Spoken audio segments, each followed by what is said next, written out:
Good morning and good evening, একই সাথে কোথাও ইভিনিং কোথাও মর্নিং।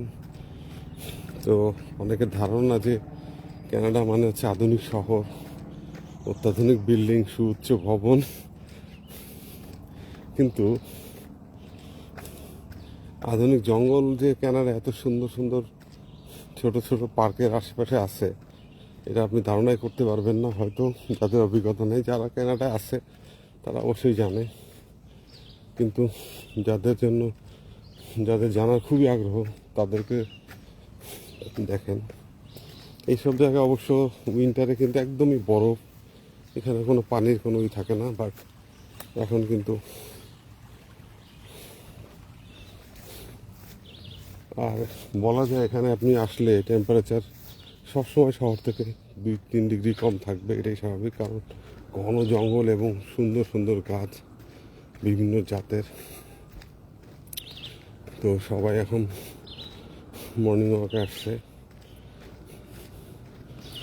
মর্নিং ওয়াক কেউ কেউ দৌড়ায় মিড ডেতে, কেউ ইভিনিংয়ে দৌড়ায়, বাট মর্নিংয়ে বেশিরভাগ সিনিয়রদের দেখা যায়। পিছনে যে একটা পার্ক আছে তারপর দেখাবো, ওই পার্কে সাধারণত সিনিয়র গাড়ি নিয়ে আসে, ওইখানে পার্ক করে, এখানে একটু হাঁটাহাঁটি করে। অনেক বাংলাদেশিও এখানে দেখি মাঝে মাঝে, যদিও আমি এখানে এই এলাকায় কম আসি হাঁটতে, আমি অন্যদিকে হাঁটি। আজকে চিন্তা করেন, দেখেন কত সুন্দর একটা ব্রিজ,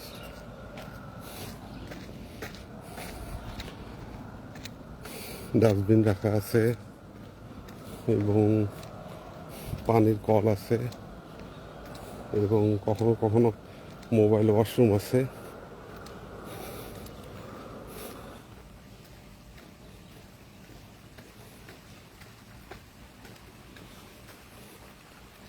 এইটা কোথায় গিয়ে শেষ হয়েছে আমি নিজেও জানি না।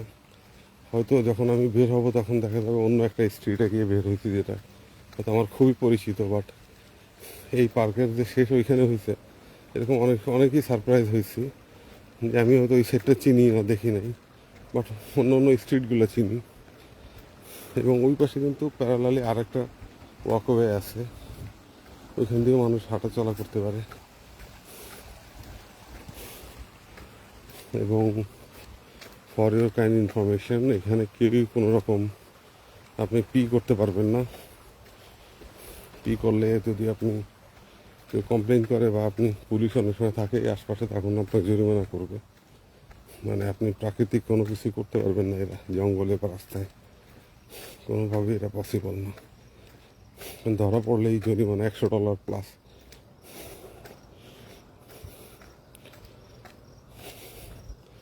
এটা কোথায় শেষ হয়েছে আমি জানি না। আমি আজকে ভাবলাম যে আজকে আমি একটু এই দিকটা আসি হাঁটতে।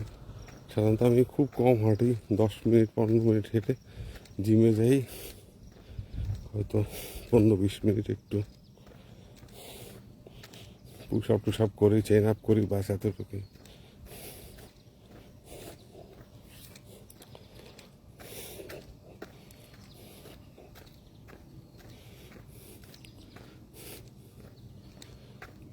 ভীষণ মানে ছিমছাম নিরাপত্তা, বাট খুবই সিকিউর।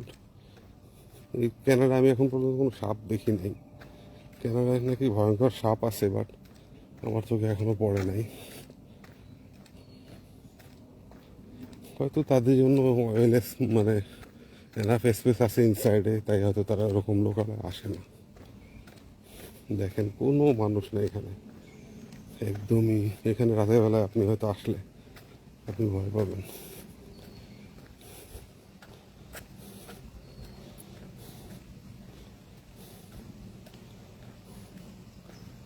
কেউ একজনের কাছ থেকে দৌড়াইতেছে, দেখেন কত দূর আসার পরে একটা বেঞ্চ।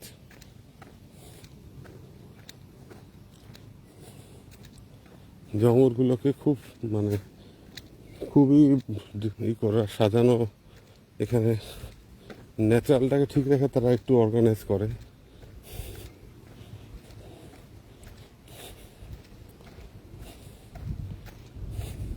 বাট এই ভিতরে কেউ হয়তো যায় না বা যাওয়ার সাহস দেখায় না, কারণ কোনো বই নাই এখানে যাওয়ার গেলে হয়তো রিস্ক থাকতে পারে।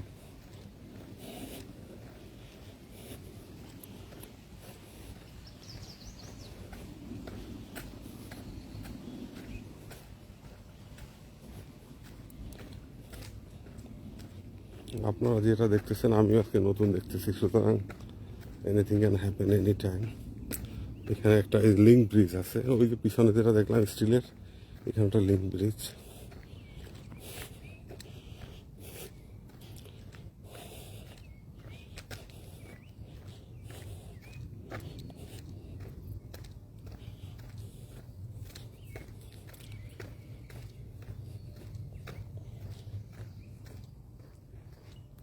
খুবই নীরব এবং ভয়ঙ্কর সুন্দর। আমার কাছে তো জঙ্গল এবং পানি এটা খুবই আমার কাছে আতঙ্কের। আমি যতটুকু আনন্দ পাই তার চেয়ে ভয় বেশি পাই, কারণ আনপ্রেডিক্টেবল। আপনি পানিতে যে কোনো সময় দুর্ঘটনা ঘটতে পারে এবং জঙ্গলেও। এটা এটা গেস করা, প্রেডিক্ট করা খুবই কঠিন, কারণ অনেক কিছু জঙ্গলে বা পানিতে ঘটতে পারে। মুহূর্তেই দেখবেন আকাশ মেঘলা, নদী ভয়ঙ্কর হয়ে ওঠে, ঢেউ। আবার জঙ্গলটা অনেকটা ওরকম, সব কিছুই সুন্দর কিন্তু হঠাৎ করে ভয়ঙ্কর হতে পারে। এই দেশের কোনো গাছ আমি আসলে এইভাবে চিনি না।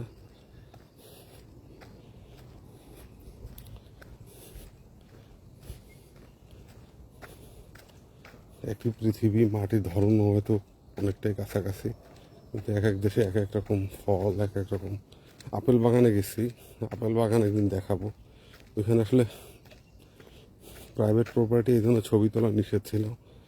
গ্রিন আপেল যে গাছ, ওই আপেল গাছে গেছি, বাট ছবি তুলতে পারি নাই। তবে অদূর ভবিষ্যতে চেরি বাগানে বা আপেল বাগানে, বড় বাগানে যাব, যেখানে আপনি আপেল কিনেও আনতে পারবেন। বিভিন্ন রকম ঝুড়ি আছে এবং ওইখানে দাম নির্ধারণ করা আছে, আপনি নিজে সংগ্রহ করতে পারবেন।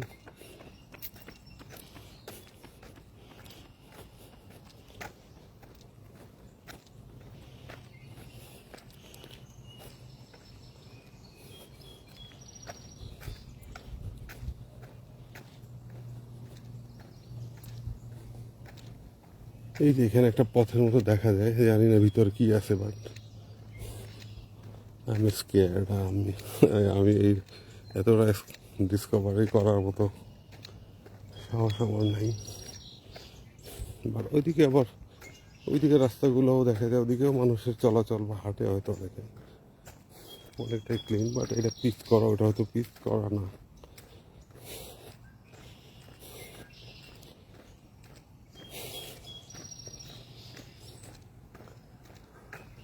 শীতের সময় পাখিগুলো কোথায় থাকে কে জানে, হয়তো কোথাও ওদের কোনো অভয়ারণ্য আছে, কারণ উইন্টারে তো আপনি যে স্নো, তাতে তো এই পাখিগুলো, ছোট ছোট পাখি, এদের তো মানে এইভাবে ওপেন এয়ারে,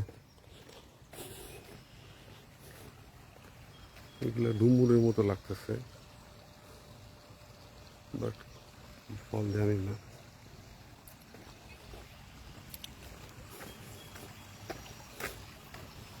কানাডার সবচেয়ে বড় রিসোর্স হচ্ছে, সারা পৃথিবীর 25% মানে সুস্বাদু পানি হচ্ছে কানাডায়। তার মানে ওয়ার্ল্ডের সব জায়গায় পানি শেষ হয়ে গেলেও কানাডা হয়তো শেষ হবে না, তখন পর্যন্ত হয়তো থাকবে।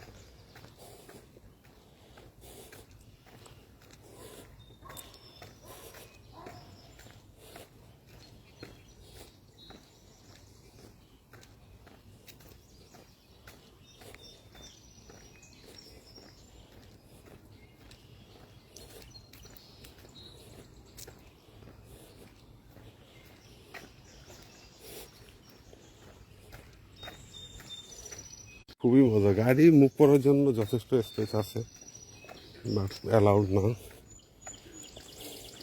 কিন্তু গাড়ি নিয়ে আসতে পারলে হয়তো আপনি আরও এনজয় করবেন, হয়তো গাড়ি।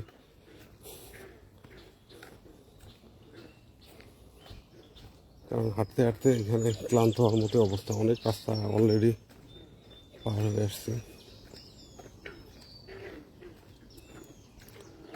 Oh my God.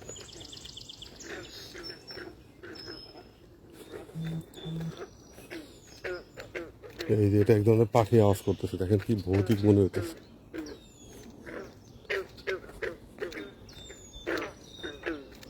O my god, আমার এতেই ভয় লাগতেছে।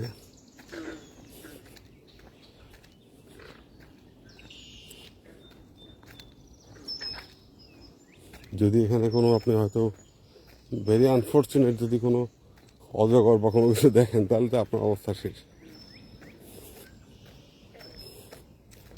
মনে হয় যে ব্যাক করা উচিত, বা দেখি তারপরে সামনে কি আছে।